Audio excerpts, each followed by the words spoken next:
Are you also inebriated? No, I'm not. I forgot already. All right. You were like, fuck that. All right, it is record. I had the audio recording. Okay, that's beautiful. Yeah. All right, keep it to 30 minutes. We keep it, maybe. All right, so welcome back to class number 3 for Intro to Philosophy. We have Grant Cook here again, and he also brought us a lovely wine. So can you introduce the wine? It's Freak Show by Michael David, which I guess is a winery in American Canyon, California. Beautiful, beautiful. So let's do a clink. We Clink. need to get like real wine. I know, we said that last time. Yeah.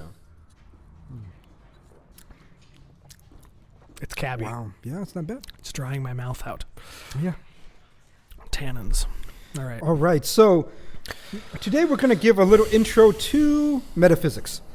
And then I'm going to assign a little bit of reading for you guys.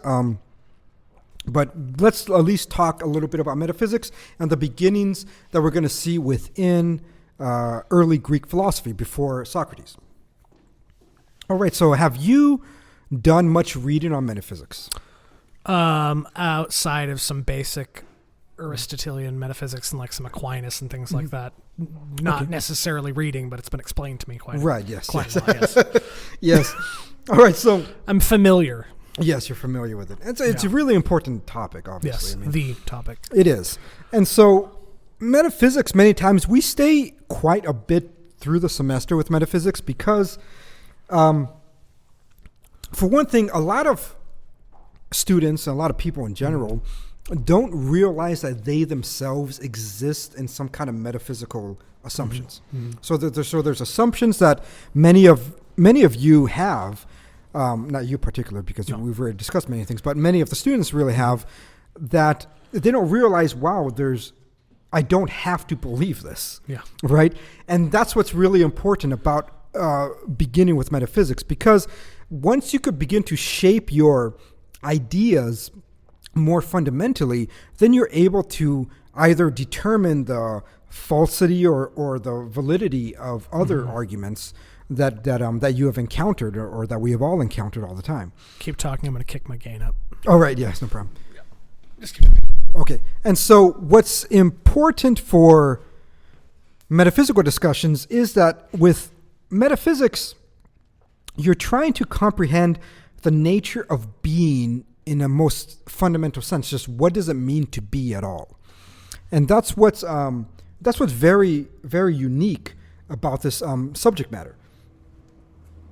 So if you ever studied physics, physics already presupposes many principles and ideas of being in order for you to understand how things are being.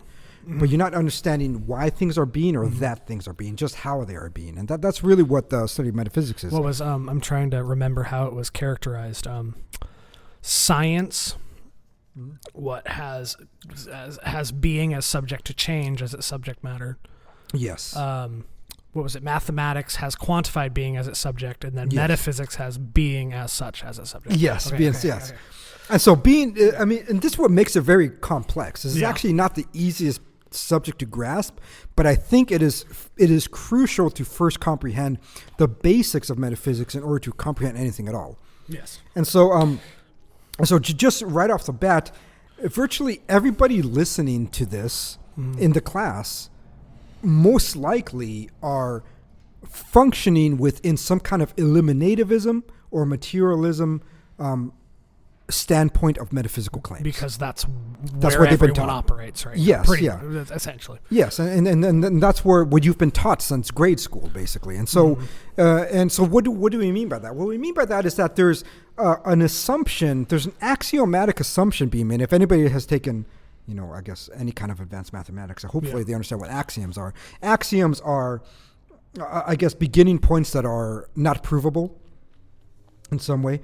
And so if you do geometry, there's certain axioms, like what is a circle? It's on which everything hinges. Right. Yes. Yeah. It's the base. And so many people have axiomatic assumptions that has never been proven to them, nor have they really been asked to question. And so materialism basically is the metaphysical assumption that all things in existence can be reduced down to some kind of material thing. And that's all it really is. It's a very simple view of materialism, of metaphysics. And it's very interesting because that's really where, in Western ideas, metaphysics began. It began with a philosopher named Thales. Many people call him the philosopher, the father of Western philosophy. What kind of time period would that have been? Oh, shoot. I think it's about 500 BC, yeah. So just a couple hundred years before Socrates. Yes, yeah. Okay. And so with to understand this, what came before this was called the Homeric traditions. Now, the Homeric traditions use language in order to explicate reality through narratives. Archetypes and narratives, right?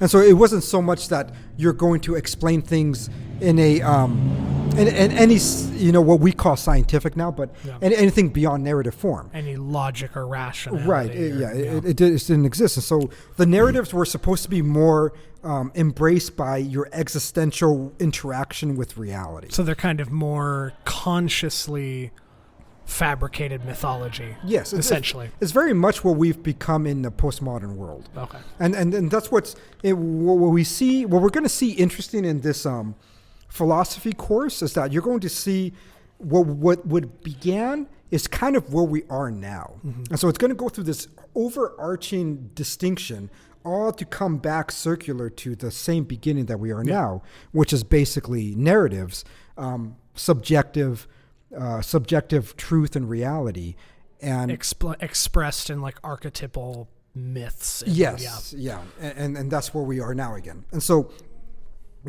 but in order to comprehend rationally, we kind of have to move away from that.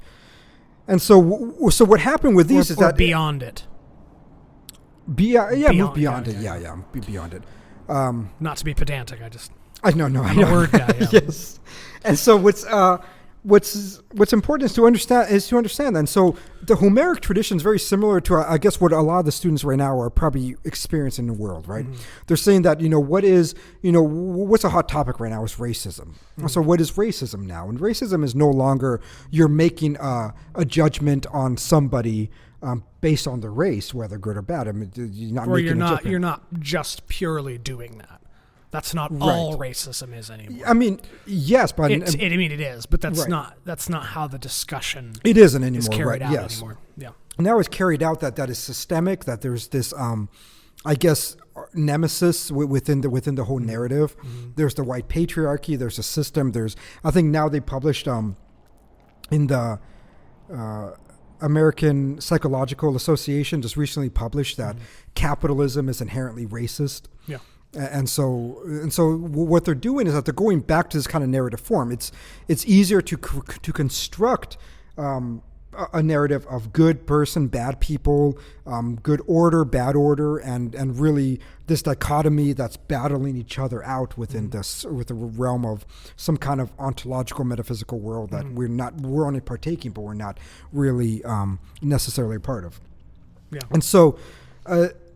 That's kind of where they began. And so what Thales essentially said was, we could use language better. Yeah.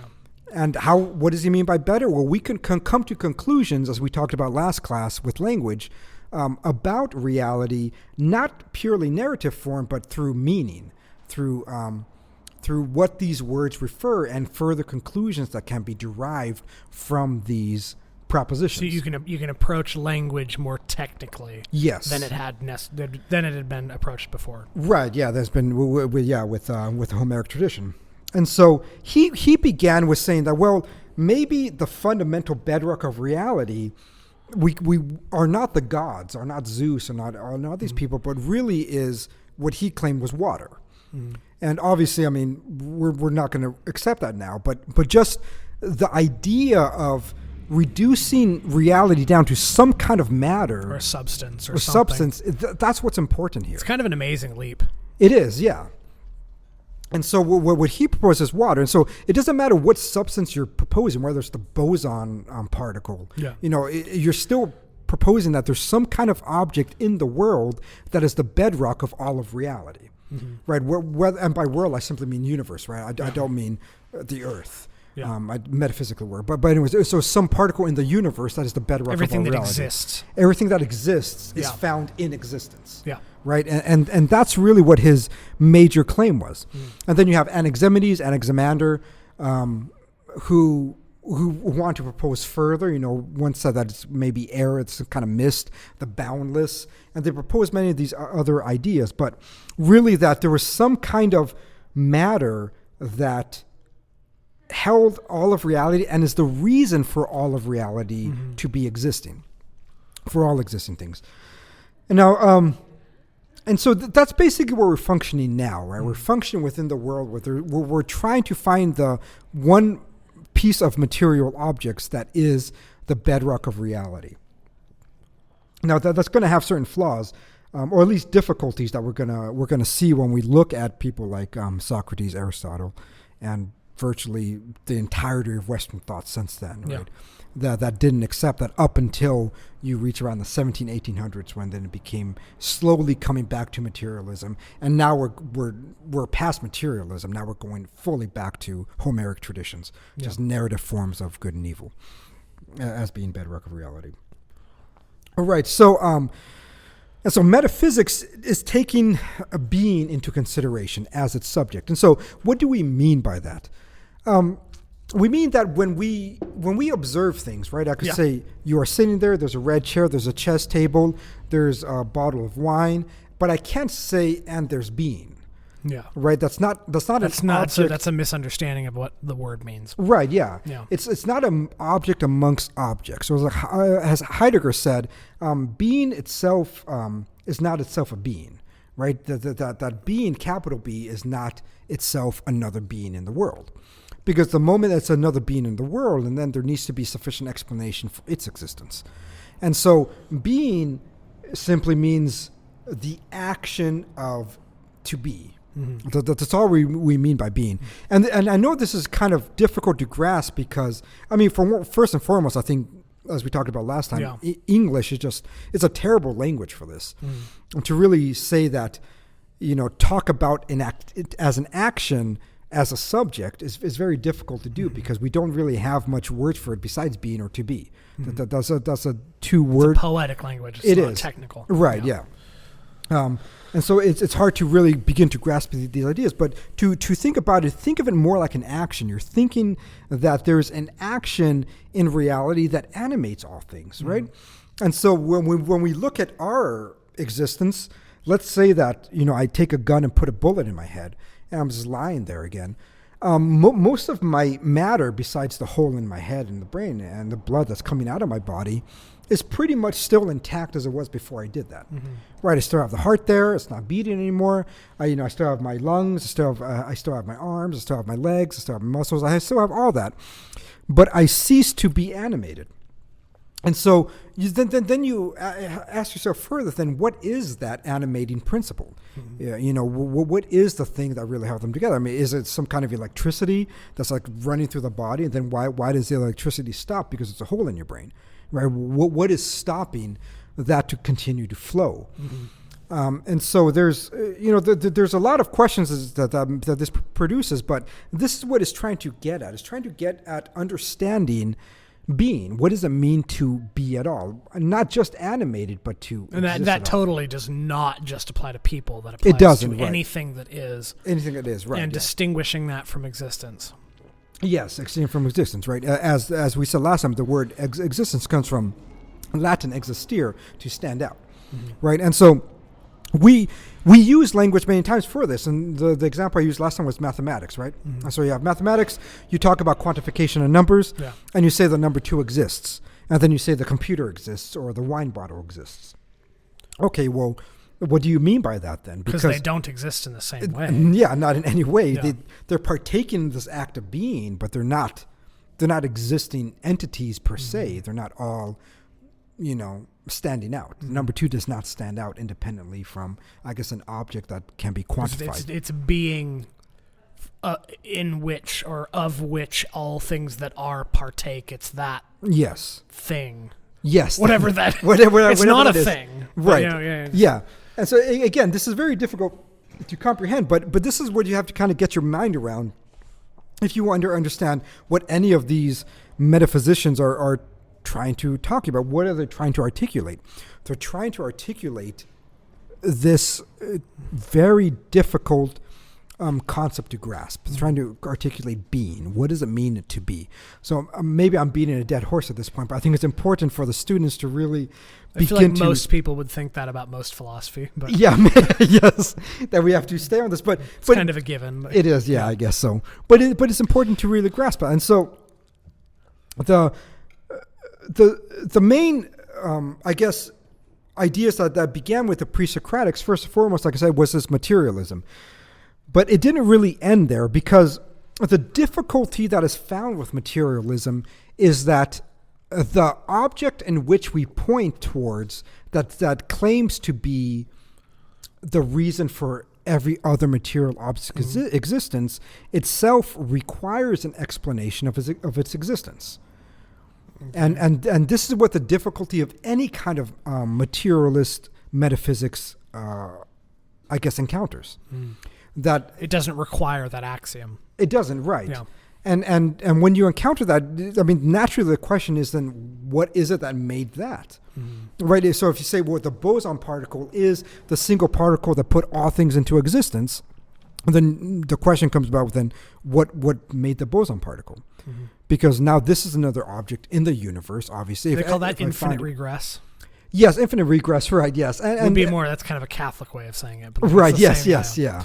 Or I guess maybe. Because you can just trace it back and trace it back and trace it back and trace it back. Right, yes. And then you just keep perpetually going on listing more and more and more I feel like that's what Heidegger ended up doing. Which we can obviously not talk about right now. Yes, but that's just what I'm reminded of when I hear that. Right, yeah. And so any kind of materialist metaphysics is going to encounter this problem. It's going to encounter a problem that it requires further explanation for its existence, because if not, then you're committing the fallacy of special pleading, to say that all these other material objects require an explanation except for this one. And then you ask yourself, well, why? What makes this special? What is it about this object that in itself is found in the universe and simultaneously made the universe? That doesn't really make much rational sense. Itself needs further explanation. And so when the pre-Socratics began to encounter this, they were saying, well, then there has to be something else. And so you have the Pythagoreans, for example. And then the Pythagoreans proposed that it actually was mathematics and these abstract ideas and equations that is the bedrock of the universe, because these things don't exist in the world per se. They don't exist as objects. They exist as abstractions. They're just an understanding. They're right. Like pure knowledge. Pure knowledge. Yeah. Right. Yeah. And a way to think about this in contemporary world, I mean, the group of physicists that are very Pythagorean in their approach are quantum physicists. And so what is the bedrock for quantum physicists is the wave function, which is a mathematical equation of probable states of electrons. Now, that is essentially what the Pythagoreans were saying, that fundamentally it's going to come down to an equation. It's going to come down to some kind of mathematical function that is the bedrock of reality. Not a particular object, but this relation of objects within math. I think it's funny that, like, there's something about the scene in Hitchhiker's Guide to the Galaxy when the big computer says that the meaning of everything is 42. Right. That actually kind of is a joke about that kind of thing. It is, yes. Pythagorean thinking. I just thought that was kind of funny. Anyway, continue. Yeah, it is. No, that's interesting, actually. To give people like a pop culture reference to this kind of thinking. Like, and I think it's important. Yeah. Yeah. And so if you ever like encounter that and you thought to yourself, well, why would a mathematical equation of wave function of probable states of electrons be the bedrock of reality?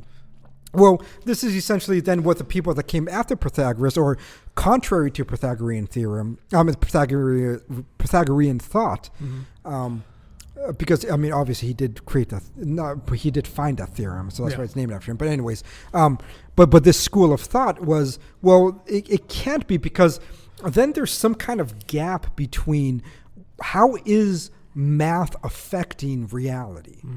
right? Because it almost seems the other way around. It almost seems that we are discovering mathematics in the world rather than mathematics actualizing the world itself or the universe itself. And so how is it that these things are having some kind of actualizing power to make matter or to make And that would have been a couple hundred years after. Yes. Yeah. I mean, the debate was happening while Pythagorean. Yes, because I would, from a historical standpoint, I would assume that part of that shift would have been they were no longer blown away enough by math to deify it. Yes. Yeah. I see what you mean. Yeah. I mean, I think we're kind of encountering that after now. a few hundred years, they're like, okay, this isn't godly cool. Yeah. Yes. I think I pushed it too far. And I think that's important to take into account. Yeah. And so this is all leading up, and there were the atomists, and they were saying that that's actually the smallest uncuttable particle. And so they kind of went back to some kind of material object to claim the bedrock of reality. And so basically during this pre-Socratic time period, there was a lot of debate and discussion of trying to understand being as something to be understood. And so either it will be some kind of abstract object like mathematics, or it was going to be some kind of material object. Yeah, I'm sorry, students. There's some kind of insanity There's a commotion. happening. Yes, there is. Hullabaloo. Yeah, I know. Probably at this point within metaphysics, they would rather see what's happening there. Yes. Yes, because I mean, it starts getting a little crazy. So let me start making it a little crazier even. And so the part that this is leading up that I really want to talk about before we get into Socrates in the next course is the distinction between Heraclitus and Parmenides. And so this distinction is basically going to be the distinction that we're going to find even up until today. And this is what's very interesting. The problem of change. The problem of change. And so this is what is it's so fascinating that this is an age-old problem. Can I try to articulate what those two things are? I just want to see if I can. Yes. So which one was it Heraclitus that said that there is one state of being and all change is illusory, or is that the other? That's Parmenides. Parmenides, okay. And then the other was everything is change. Everything is in a constant state of change. And those were okay. Yes, yeah. And that's because obviously when you observe the world, everything is changing all the time. Yes, yeah. Are they leaving? Apparently. Bye. So I guess we have to run the cameras ourselves. Okay, anyway. Yeah. Anyway, yeah. Because when you observe the world, obviously everything is in a constant state of potential, and I feel like those were kind of solutions to explain that. Talking. What? You keep talking now. You just watch on camera. One would have been Parmenides, was that explained that there is one constant state of being, and any change is an illusion. Because I don't necessarily know what that has to do with like the destruction of objects and things, and like that might be later with Aristotle and things like that. But the other was that there is no actual constant state of being, and the only that change was it. Would you say that change is essentially the only ontological structure that anything of in which anything could participate? Which I know is another loaded word that was used later. I know that. Like, yes, I know. Yeah, yeah. When you're talking about this stuff, like the words already have been used to refer to specific things, so I try to be careful. But I mean, I'd like you to flesh that out more. I just and so I mean, you're very accurate so far. So basically, what the problem of change is that we encounter the world, right? So let's try to start from scratch. And what I want the students to do is like kind of forget about all the metaphysical presuppositions that was given to you since grade school. Right? And I know in our personal thing we do, I've talked about that. It's incredibly difficult to go back and reprogram your perception of how the world works to the core. Yes. And you don't necessarily understand how deeply you understand things until you have to go through that process. Exactly. And how deeply we've already been conditioned. How deeply the premises go. Yes, yeah. No, that's true. Or your suppositions. Yes. Or like, and how much we've all, being grown up in the contemporary Western world, really have just simply been told what to think. Yes. Right? You've just been indoctrinated into this kind of things where you weren't really encouraged to question, right? Just like, no, just shut up Like and listen. if you had a contemporary, especially a young person, articulate what they thought was the most fundamental truth. Yes. That's probably based on five exactly. five arguments or With conclusions. multiple premises. Yes, within it's anyway. Yes, it's deep. So if you can, just try to imagine, okay, what you're encountering, right? We're thrown into the world, right? You're born, you're kicking, screaming, shitting yourself, and pissing, right? You're getting your food from your mom. That's all you do. You don't know what the heck is happening. You're just living, right? And you know you're hungry. You know it's uncomfortable. You know that, and of course that calls into question what it means to know something, which I'm assuming. Right. Yes. With epistemology, we'll get there. Yeah. But you're basically just thrown in here, and then thrown into the world. You're like, well, what is it that I could I could articulate as real? What is real, right? Because then you dream and you wake up from that dream. It's like, I don't know what was that dream. Real what is that or dream? What right. does it mean? Yeah. Or is there some kind of reality? Is there a realm of reality where dreams live? And then somebody talks to you about numbers, and you're like, well, where is it? Does a number 2 live in the woods? Is it purple? Is it pink? Does it consume the flesh of squirrels? I mean, where does this number 2 exist, right? 7-8 squirrels. Yes. Right. And so you have all these things thrown at you, and you're like, well, I don't know really necessarily what does it even mean to exist. And this is where you kind of have to we have to begin. And so when you are there's 2 ways that you could really go about it. I think Heraclitus and Parmenides displays this the best.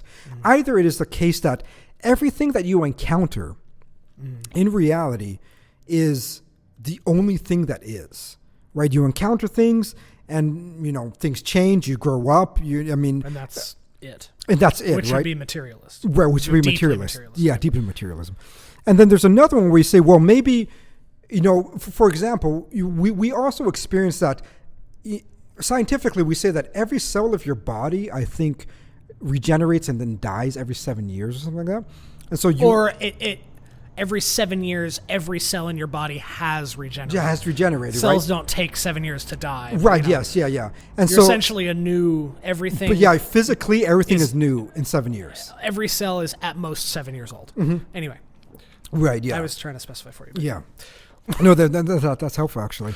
And so when you take that to account, you're like, well, but you're the same person. You look at your baby pictures when you're just born. You'd be like, well, that doesn't look much like me. Maybe some features are similar to it, but every cell that existed there is no longer in existence. You have a new body essentially, and yet you remain the same person. And the amount of questions called. Right. Yes. By that is by that alone, right? And so object permanence, the self. Yes. And so there's at least something that is permanent, because if it was just change, how are there you is something you? continuous about existence or experience. Yeah. And so this is where Parmenides takes his claim and says, well, then the only thing that's really real is permanence or progression or just permanence, and progression, change, and all that stuff.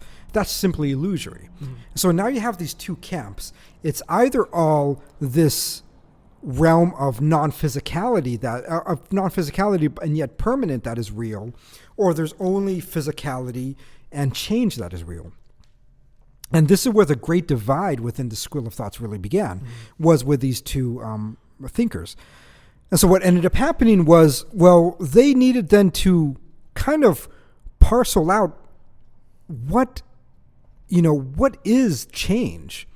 And this is where the discussion really begins, because what's interesting about change is that even though we existentially experience it, it's actually very, very difficult to rationalize it.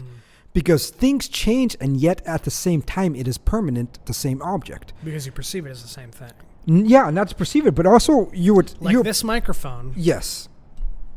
That's the same microphone. That's what I was going to say, yes. But it changed. Yes. Right. And so there's a permanence there, and is simultaneously this the same microphone? Right, now that not? It is there, Yeah. right. And so it's a hard concept to really begin to grasp, because I can't rationalize it, but I could experience it. Because it's so, in human experience, there are things that are so deeply understood purely through experience that no one ever thinks to articulate them. Right, yes. Verbally. Exactly. Or explain them rationally. And so what ended up happening was, well, what is it that makes change seems so weird. When you try to rationalize it. Right, when you try to rationalize it, right? And so what makes it seem so weird is the fact that it always entails in itself nothing. So the concept of nothing, the concept of not, is always entailed in every form of change. And so if I take this chess piece, for example, and I move it from this point to this point, let's say point A and point B. Illegal move. Yes, I know. Anyway, yeah. But in order for it to exist in point B, it necessarily has to not exist in point A anymore. Yeah. Like it requires this concept of nothing in order for any change to occur. And so if you grow up, for example, the generation, and so there has to be a point when you're a baby and then a point that you're adult. And in order to be adult necessarily entails it's in itself that you're no longer a baby. So there's this idea of nothing that's entailed in that change. And every instance of change, it entails in itself an idea of nothing.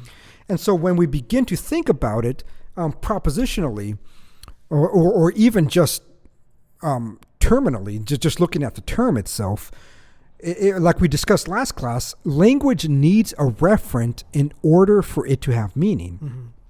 What is the referent of nothing? What is the referent of not? It has none. And it has intentionally none. Has none. It has, yeah, its exactly. Its purpose is to have none. It has to have no referent at all. Yeah. And so this then just makes it even more crazy. So now I am talking about a concept that has no referent, nearly a meaningless concept. So if I were to move, this is the king, right? So if I move the king one space, the two methods of answering this question would have been, this king is the only thing that is, and any change is just illusory, or that this king is one king that becomes destroyed by moving it here, and then that. Yes. So like this movement is all that is, yes. Or this is being destroyed every time I move it. And like yes, exactly. Yeah. Okay. So the change is not real. There's no ontological structure to the change. It's just the chess piece and anything. It's hard. It's incredibly difficult. No, it is. Yes, I know it is. Yeah, but that's essentially what it would boil down to. Is because it's very difficult to grasp change when there is constant in your experience, and change in the experience, and change always entails in itself what Parmenides called an unutterable term, a meaningless term. Nothing is a meaningless term because it refers to nothing. Nothing literally refers to nothing. And so in order for nothing then to have any kind of meaning, we only produce meaning from nothing by saying that it is everything that something is not. Right? And so it's a privation in a sense. You take everything that is the word everything and you eradicate whatever everything is or thinghood is, and there is nothing and then you're left with nothing, right?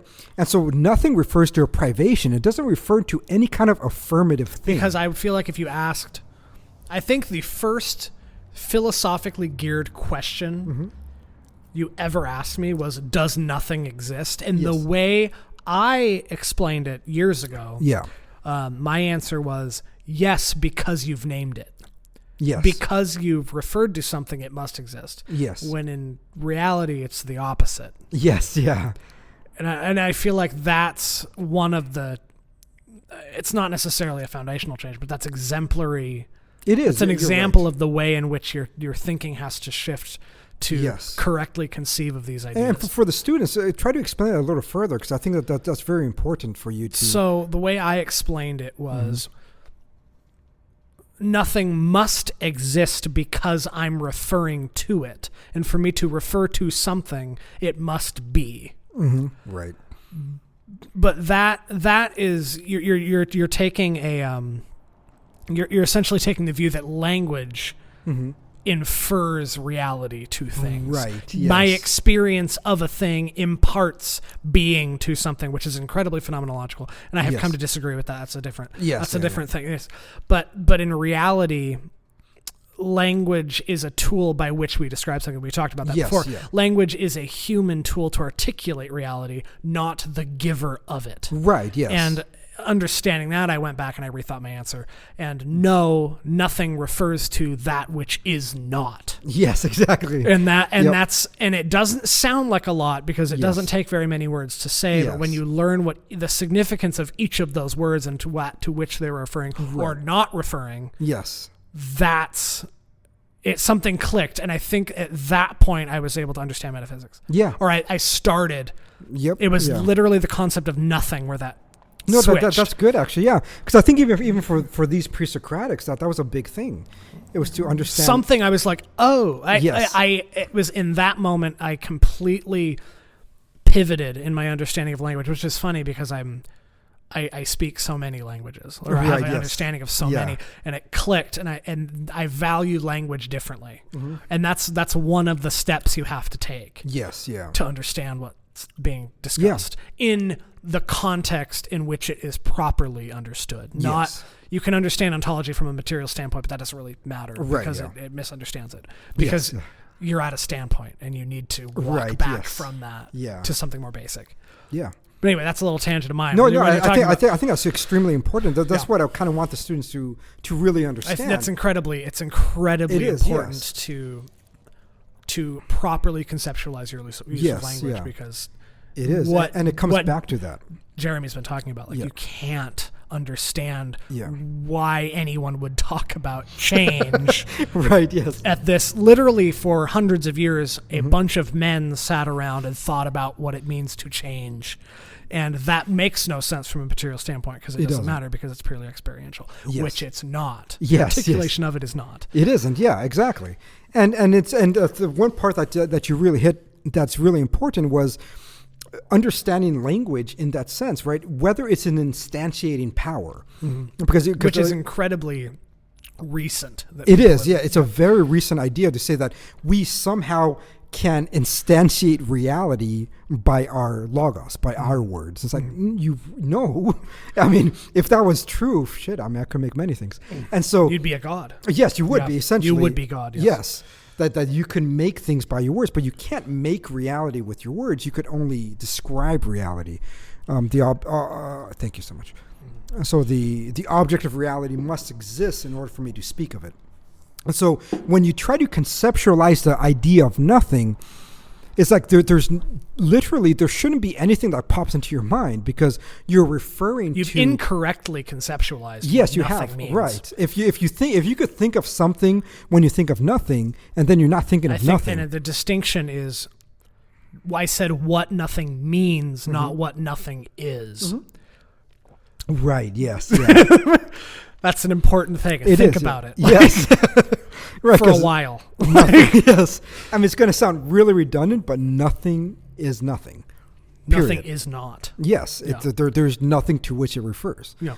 And so the more you try to understand nothing, the more you realize, then we're speaking something meaninglessly. There is no meaning of our conversation when we talk about nothing.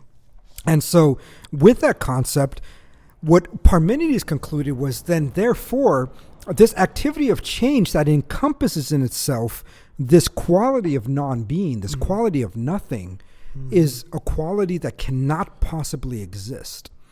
Because then I am referring to absolutely nothing. Whenever I refer to change, I am referring to nothing. And so then there is no change. Nothing by change by definition as the process of being to non-being or non-being to being encompasses a quality that in itself has no reality. And of course, the evolution of that idea will be discussed later. It will, right, yes. That's beautiful. Yes, the evolution of that is great. So I'm not going to spoil it. But yeah, we're not going to get into this class, but it's something that I really want the students to really comprehend is understand what it means to be nothing, and what it stands for something to be at all. And so Parmenides' conclusion was, therefore, since change encompasses nothing at all, then there is no such thing as change.